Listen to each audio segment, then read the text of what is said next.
They were boyhood buddies who took the world by storm. They say the harder rock and roll is the beat. They would feed off the crowd would feed off of them. It was just magnetic. It was incredible. We went from guys throwing stuff at us pretty much to being huge.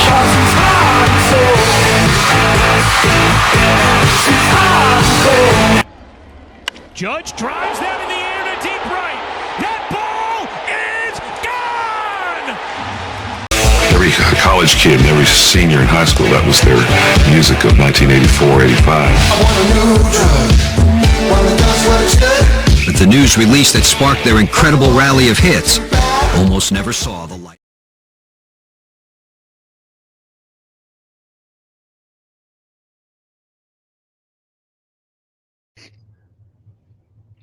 All right, everybody. You saw the intro. We finally did it. We did a behind the music. I hope you liked how I kind of put it together. I don't know how well it came out, but we're here. And we're here with what appears to be a family man. Ladies and gentlemen, former champion, 2020, Bullshit Durham CEO, general manager, and owner, Wes Ukopza. The most hated man in fantasy baseball, you know, that's what I'd like to say. The most hated man in fantasy baseball, and he's happy to be back this year. Well, I'm just glad you're here. You're taking the time out of the day for us. I know we tried to get you on a little earlier, but we had some family things. You know, you're a baseball coach. You're very busy. We had a crazy day today. We had a crazy day. You had to be a good guy and help people out. I appreciate that. Exactly. Just bringing that cheer, bringing that baseball cheer. So let's just get right into it because I want to get this up on YouTube for the boys. First thing I want to talk about with you is your guy, Freddie Freeman. You finally got him back. It took a little time to do it. What's your initial reaction with him being a Dodger? Like, what are you expecting right now? Well, let's start off. Thankfully, he went to the Dodgers. Thankfully, he went to a lineup equally, if not better, as the Braves. You know, I'll be honest, I was willing to part ways with him. You know, my motto, you change the studs to the duds. You know, G would have taken him. Would it have hurt us? Probably not. You know what I mean? You know, I'm glad he went to the Dodgers. I'm glad he's on a great team. Do I think he's going to put up MVP numbers? Maybe. But we know he's going to do Freddie Freeman things. Does he repeat his numbers of last year, though? I mean, 31 and 83 with 180 hits is phenomenal. Like, is he going to get the opportunities to do that on such a loaded lineup? Well, I think 30 home runs is definitely a possibility. He mashes the baseball in Dodger Stadium. I think he'll also get a bunch of more counting stats, maybe not a bunch more, maybe anywhere between 7 and 10. I'm thinking we're going 100 RBIs, 100 runs scored, 30 dongs. We're right around it. 850 OPS, steady Eddie, high floor, high ceiling. Beautiful. I know you alluded to it earlier, but give me the real deal. Were you actually worried? But did panic set in? I mean, we were having rundowns specifically vouching for people not to keep, not to trade with you, so you couldn't keep them. When did the reality set in? It was probably one of the most difficult trades for me to make ever, and that's why I went to my go-to guy, the slickster himself, John Wallace. Thank you very much, John. You won't get much praise from me, but this one, sir, I love you for it. The league hates you for it. We always hate you, but I love you now. So you and John have a real history of doing these maybe questionable trades, so it's just something to kind of look out with in the future. Just saying. Next one I want to get into is kind of the bulk of your keepers. These are where I think you really have the meat of your team right now. You got Aaron Judge, you got Rogers, you got Max Fried. Talk to me about them and what went into you trying to keep them, and how much did you want to keep those three? Definitely Judge is always on the top of the list for a keeper. The guy's all power. Last year we said he couldn't hit breaking balls. He had a 280 average. You know, he said this year he's going to hit 50 dongs. I don't see 50 dongs. The vaccine thing's a real problem here. Missing the games in Toronto is going to be a problem. Thank God he's got the home games. I'm stoked about that. I think maybe 40. If we reach for 40, that would be phenomenal in the fourth round keeper. You know, I don't think you're going to get anything from the fourth. Our fourth round when we get into the draft is going to be very dicey. So I'm happy to have him back. He's a staple of the old Wizards and Bullshit Durham. He was pretty much part of the reason we won the championship in 2020. The two pitchers you're keeping, Yes. Where are your expectations for them? Because you had what could arguably be the best pitcher in baseball, and you had to sacrifice him for Freddie. I'm You not kept going to lie. Rogers I and you see kept Corbin Fried. Burns with regression this year. The spider tack's gone. He throws a cutter. It was only the RPMs were just going down throughout the year. He also had his first child. That's a big Sean Fenton thing. I agree with it as well. That's going to be very difficult for him. And I'm going to tell you flat out, Max Fried will be the NL Cy Young this year. I have high hopes for Max. He has the curveball that we need to take him to the elite level. Trevor Rogers, he had a phenomenal season last year. I think we will have a little bit of a setback here and there. I think he's a solid 3, like we've talked about. But Fried at that 1, if he takes that jump where I have him in the keeper value, that would be absolutely phenomenal. And you know how I feel about pitchers. They don't matter. We'll find others. Like I said, I got Corbin Burns in the 26th round last year. I got Rogers this year in the 26th round. We will find others. We find pitching. That's how we've always – I used to read a book by this guy that I know that was in fantasy baseball. We find pitching. That's just what we do. And it's a trend almost, you could say, with you, because you did find Corbin and now you could find Rogers. So basically what we're trying to do right here is you're penciling in, you have your ace in Fried. You have your 3 in Rogers. So somewhere in this draft, not necessarily early, not necessarily first, second, third round, but maybe 4th, 5th, 6th, you're looking for that number 2. Yeah. I mean, last year, I think it was Berrios I got in the 4th round. I mean, that would be a perfect kind of guy that we're looking for. I'm not saying him again, but around that kind of style, an ace who's maybe not really an ace on a team with another ace. You know what I mean? So definitely like a Logan Webb type. Like a Logan Webb type in San Fran. Definitely. Logan Webb, I found him and then trade him to Wallace. That's what we do here at Bullshit Durham. We find pitching, Well, it sounds like you find pitching and you just send it to Wallace like every year. I send it to Wallace for hitters. I love it. Keep doing it. Let's keep making it happen. Thank you. All right, let's move on to the next one I want to talk about. I know personally I've hammered you a little bit for it. It's your guy, though. He's on your shirt. I think I got you that shirt. It's Justin Turner. Yeah. And he's entering his age 38 season. We've talked about this. What I want to talk about with you is, was it a no-brainer to bring him back, and was it bringing him back at any cost? Absolutely. Always bringing Justin Turner back at any cost. The guy's a gamer. If it wasn't for him getting COVID in the World Series, that was devastating for him and I. We were out there together on the field after. That's how much of a joke COVID really was. We had the trophy together. We did the job. I think the DH in the NL is going to be a huge benefit for a guy like him.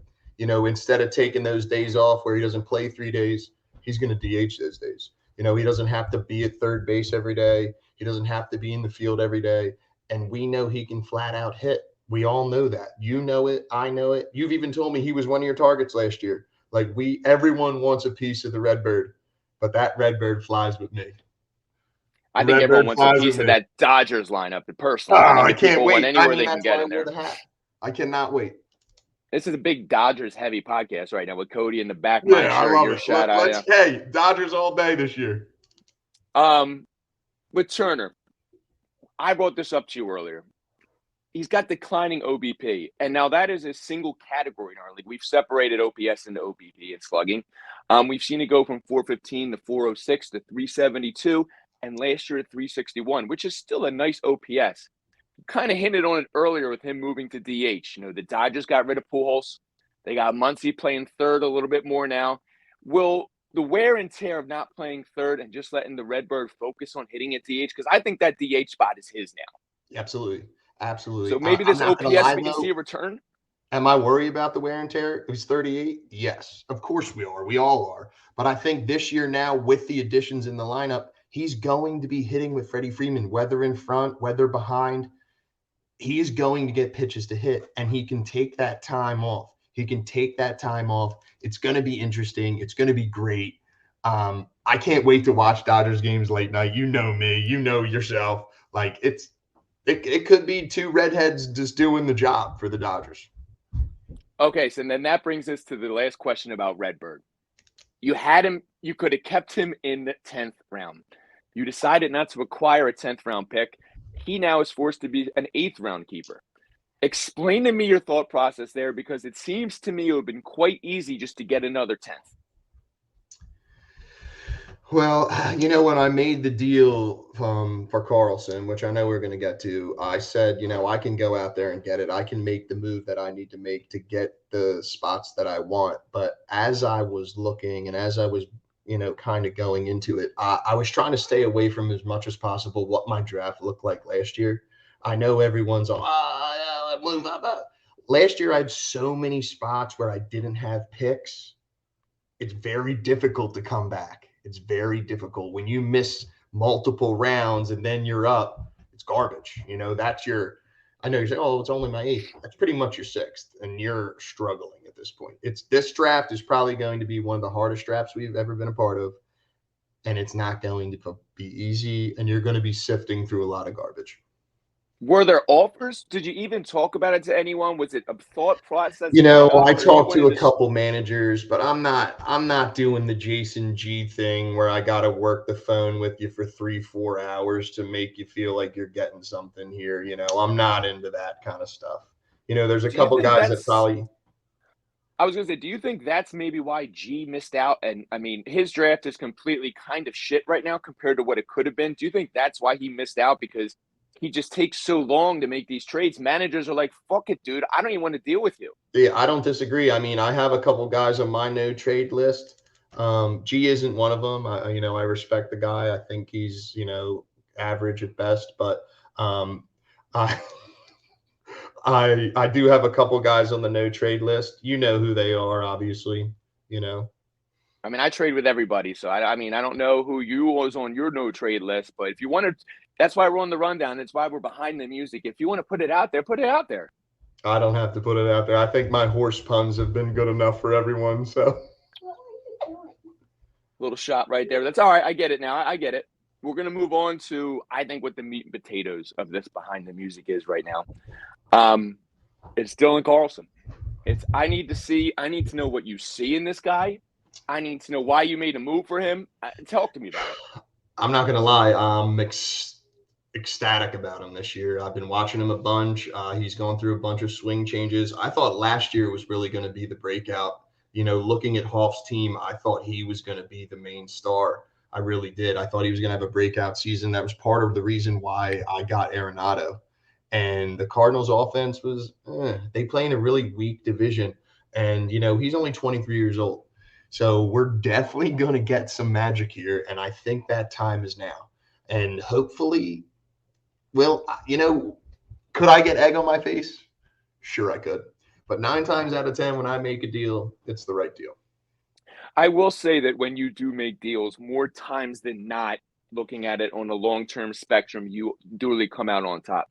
But to give an 8th round pick seems wild when you could have, knowing you had the key, you could have given a 10th, an 11th, a 12th. I know you threw the 8th out there initially. Why? Actually, I didn't throw the 8 out there initially. I did not. Are we breaking news right now? Very low ball, special himself.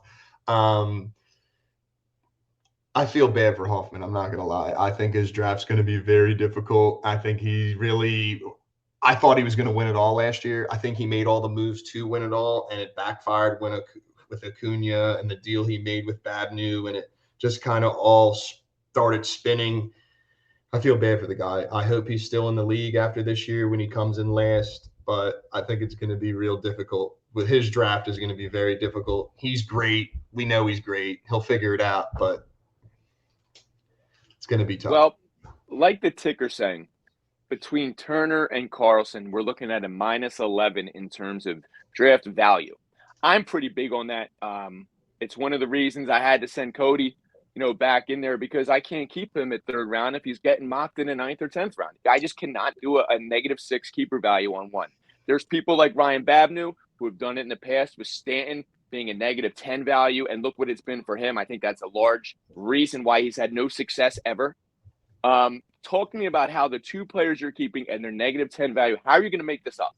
Well, I'm going to be honest with you.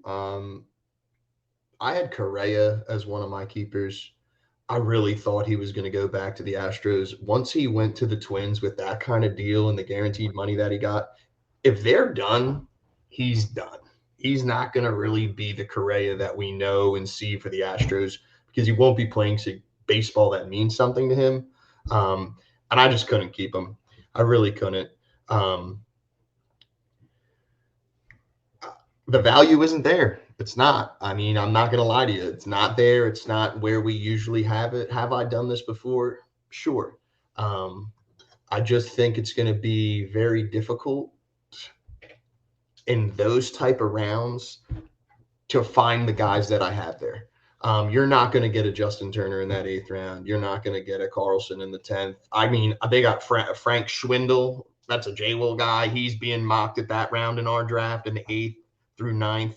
Like, we can't be drafting him. I know someone will. I'm going to mark it down, and I'll be dogging you when you do take him. So I really think those rounds are going to be very difficult. Probably the hardest part of the draft right there is the meat and potatoes.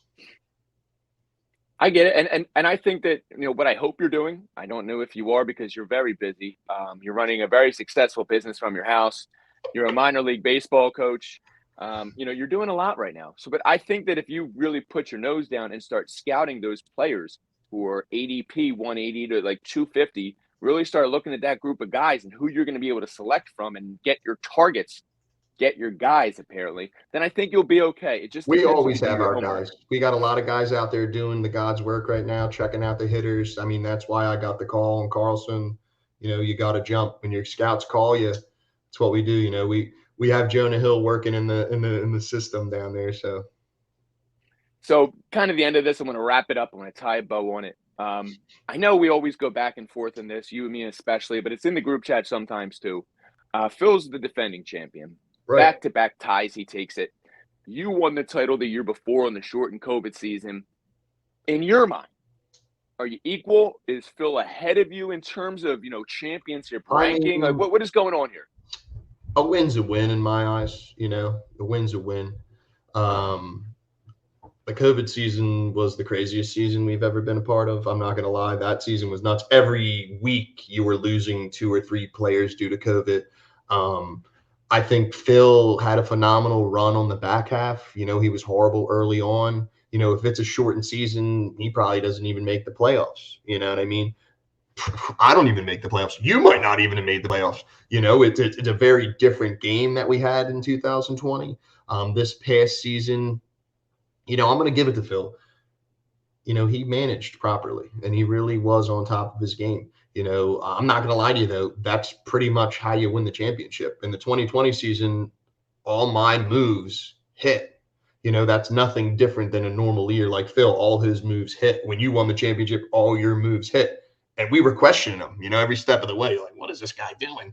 And they work out. So, I mean, honestly, I got a trophy. I know who I am ahead of, half season or not. There's been a lot of half-ass managers in the league, and hopefully they're coming full bore now for my head. And that's, we make this league great again. I love it. And there is a lot of guys who we're coming up on what year? Are we year 10 or 11? And there's a handful of guys who've never won. Like, what are they doing? There's a better chance of someone repeating in our league than a fresh face winning. I agree. I completely agree with that. And we'll see. Well, I don't really know what's going to happen. I do agree, like what you said earlier, this draft's going to be absolutely crazy. This is going to be epic. I appreciate you coming on. I appreciate you talking about some of the moves you made because I know it's been shattered. Hey, I'm happy to be here. I love getting it. It wouldn't be the league if you guys would just let me be me and let me do whatever I want. You got to put me in my place every now and again, but I'm the most hated man in fantasy baseball, and I'm happy to be back. 4 days to the draft. I can't wait. What food do you bring him? What food? I don't know yet. I'm going to bring something. You know that. I'm not sure. I'm excited. All right, I appreciate it, Wes. I'm going to get this down, get it out to the boys as soon as we can. I appreciate you having me. Here's to a great season. Here's to a great show. Let's keep it going. Here's to 2022. New setup's pretty sweet, right? Oh, my God. It's awesome. Yeah, this is great. Taking it to different levels, baby. All right, I'm going to talk to you in the group chat. Take care, everybody. Yeah, thank you.